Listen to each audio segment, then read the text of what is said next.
On 17th of October, my son Jihad Al Haddad, Aysam Sultan and Dr. Ahmed Arif were blindfolded and placed in disciplinary cells in the Scorpion prison.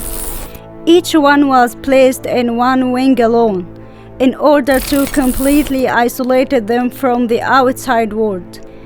This happened because detainees in their department went on a hunger strike protesting their stripping of their clothes and depriving them of everything. The disciplinary cell is much narrower than the solitary cells. If you extended your arms on both sides, your fingers would touch the walls. There are no windows, and even the small window on the door, which is used for entering food to the prisoners, is completely closed, so no one would hear you if you screamed loudly, and you cannot hear anything from outside. The cell does not have lighting, and because there is no window, you are in a complete darkness 24 hours. There is no day or night, therefore, you don't know the time. There is no toilet. Rather, there is a hole in the ground or a bucket. The cell is very dirty and filled with all kinds of insects.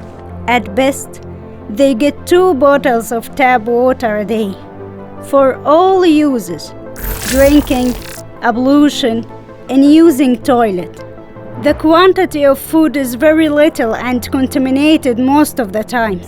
This is how my son Jihad, who has become like a skeleton, sleeps in the concrete floor since over 3 weeks without being able to move, in complete isolation and total darkness.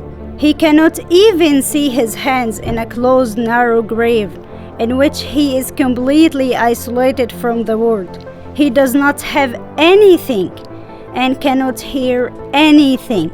He suffers from hunger, from the cold cell, and from the pain in his knees which made him unable to walk. The only way he can move is by crawling on the floor of his solitary cell. Who can tolerate such conditions and for over 3 weeks until now?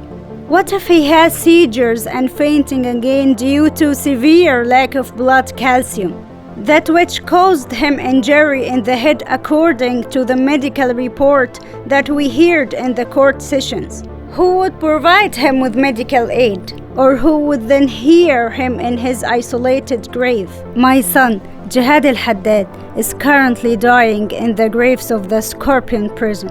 They are fully responsible for his physical and psychological well-being.